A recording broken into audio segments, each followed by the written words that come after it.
Oh, she's about to take more than a tumble. Nia Jax, Samoa drop! Dragging Naomi to the corner for chance. Annihilator. Cover. Nia retains.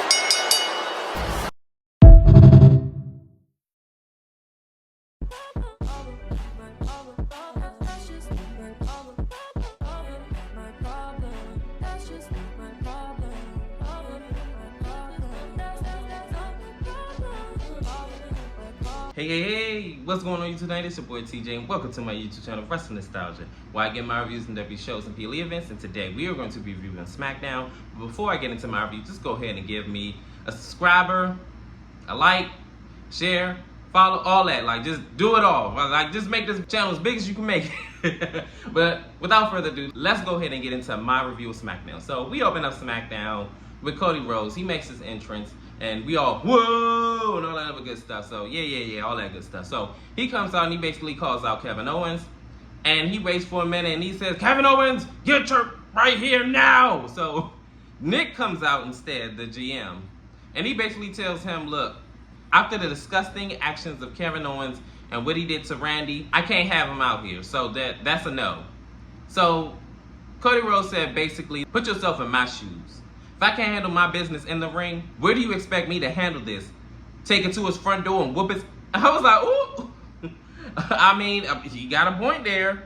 So he said, look here, the ball's in your court. So I'm not going to be waiting for very long. So we're going to see what's going to happen throughout the night, because I'm guessing he has until tonight to figure out what's going to happen with the Kevin Owens situation, if he want him to tussle with him in the ring or not. In our first matchup of the night, it is a qualifying match for the United States Women's Championship. It's Bayley versus B-Fab versus Candace LeRae. So in this matchup, Candace LeRae already attacks Bayley and then she takes her out the match. So then B-Fab and Candace LeRae mix it up. They have a cute little back and forth. And then up into the commercial break, B-Fab is on top. But after the commercial break, Bayley wound up doing like a top rope arm drop. And then she winds up getting a near fall. The three women all have like a nice little mix-up or whatever, and they all kind of get like the best of each other. But towards the end of the match, it looked like B-Fab was going to go ahead and take it home, but Candace LeRae wound up, breaking up the pinfall, and I was like, dang, like, I kind of low-key wanted B-Fab to win this match. But towards the end of the match, Bayley wound up rolling up B-Fab in 1, 2, 3. She advances in the tournament for the United States Women's Championship. Not gonna lie, kind of wanted B-Fab to win it, basically, because have some new blood win the championship or whatever. But I kind of see from like the lineup of the Women's United States Championship, I kind of know what direction they're gonna go in. But we're gonna see what's gonna happen though. In this next segment, it is LA Knight. He makes his entrance, United States champion, of course.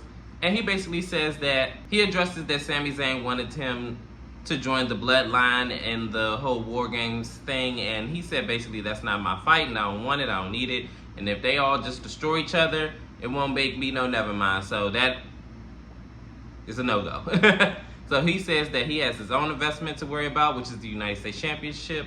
And he has an open challenge. So this is when Legado del Fantasma comes out and they basically shoot their shot and want a United States Championship opportunity. He says that Escobar already had a championship opportunity, so guess what? Get to the back of the line. Okay. He already hit him through the hard way, so he's on to greener pasture. So he said, how about your stablemate, Alberto? So he was all like, looking like he had crap on his face or whatever. He was like, look, I already did it with you. Like, your man's over here. He looking with fire in his eyes or whatever. He looked like he want to take me right now. So guess what? We can go ahead and do this. So basically, it's going to be Berto versus LA Knight for the United States Championship coming up next. In this next matchup, it is for the United States Championship. LA Knight versus Humberto Carrillo. So, in this matchup, Alberto Carrillo is getting the best of LA Knight, and they have a nice little back and forth. I remember at one point, Alberto wound up doing a drop kick off the top rope and almost got a 3 count. They wound up trading blows here and there, a couple of grappling moves and everything like that. Then I remember at one point where LA Knight wound up on the top rope, and then he wound up doing a big elbow drop, and then he winds up doing his BFT. Then 1, 2, 3, he successfully retained the United States Championship. So after the match, He's celebrating everything like that. This is when Shinsuke Nakamura returns and does his Shinsuke kick or Kinshasa or something like that. And I think he did it like twice. And then he just walks off. And I'm just like, dang, and nobody gave a damn. I was like, goodness gracious. Like, do y'all forget who Shinsuke is? It's actually kind of unfortunate for Shinsuke because he's actually a really, really great, talented wrestler. But because he doesn't speak English, they just say, oh, we don't know what to do with him. Then why did you have him here in the first place? WWE really need to stop using that as a crutch and as an excuse. Because at this point, get them a translator. Or put closed captionings down below. Like, come on. Like, y'all really frustrating with this. In this next segment, it is Sami Zayn and the Usos. And basically, they're saying that it ain't looking good for us. Us, we need one more member. We need 5. We can't find 5. So this is when Sami says that, hey, where's Roman? Like, what's happened to Roman? And this is when the Usos say, I mean, he told us to meet him here, so we here. So it's like, all right, ready to go in? And then they want to go in. So we're going to see what's going to happen next in Roman's locker room. I thought once you lose the championship or whatever, that you can't have the locker room and like your own locker room anymore. Am I tripping or I don't know. I could have sworn I heard that. In this next segment, we have a showdown between the Bloodline Original and the Bloodline 2.0. So they wind up getting into fisticuffs and everybody fighting everybody. And the Original Bloodline is getting the best of the Bloodline 2.0 up until Bronson Reed gets involved. And he winds up laying people out and everything like that. Well, mostly, should I say, Roman Reigns. And then after he does his big one on him and everything like that, they wind up turning their attention into the Usos and Sami, and they wind up beating them up as well. Then outside of the ring, Roman wind up taking out the Tongans, and then he wind up taking out Bronson Reed, and then at some point, Jacob Fatu, but then he winds up getting caught up by Solo and getting hit with a Solo spike, and then he winds up laying everybody out, and this is where the segment ends with Bloodline 2.0 walking out with Bronson Reed. So a thing with this, right? I have no problem with Bronson Reed being a part of the Bloodline 2.0. I have no problems about that. I don't care. The only thing I have a problem with, I don't want Seth to be a part of the damn Bloodline Original team. It doesn't make sense. Why in the world would Seth Rollins team with the very man that he went against this year at WrestleMania to make sure that he loses his championship? I don't care if Kevin Owens is on that team. Seth, do not join that team. Stay a man of your word and say, look, this ain't got nothing to do with me. Because it's becoming too convoluted. You already have a matchup with Bronson Reed. Unless the Bloodline gets involved, which I hope they don't, it's no reason for you have no business with them. Please, mind your business. I understand that you want to be a part of Survivor Series, but you don't have to be a part of every fight you're invited to, okay? And that's all I have to say about that. I just don't, it's becoming too convoluted. And I knew they should have just made it 4-4 and made it I have no words no more. Like, I'm over it now. In our next matchup, it is the Tag Team Championship match. It is the Motor City Machine Guns setting up their championships against the Street Profits. So this match, I'm not gonna lie, pissed me off a lot, and you're gonna see why. I'm gonna just go ahead and run through this because, yeah, they had a cute little back and forth-ish up until the commercial break where the Street Profits gained the advantage. And even after the commercial break, Montez Ford and Angelo Dawkins, should I say the Street Profits, looked to be in control until the Motor City Machine Guns wound up, tagging them with their partner. Had a little cute back and forth up until it looked like the Street Profits were going to go ahead and wrap this matchup until Tommaso Ciampa came out and caused a disqualification, and through the whole match out, he beat up on the Street Profits itself up until the Motor City Machine Guns tried to get involved, and I think they wind up getting into words, and until Johnny came out and break it up, then Ciampa wound up pushing Gargano, and then he wound up getting out the ring and saying that, oh, I told you that I was going to do this, like either you want to win or you want to be a loser, da da da da. And even after this whole ordeal happened, the Street Profits wind up getting into it with Motor City Machine Guns, even though they said that, hey, they had nothing to do with it and XYZ, but the Street Profits didn't want to hear that, and Angelo wound up popping off on one of them, and this is where this segment ends.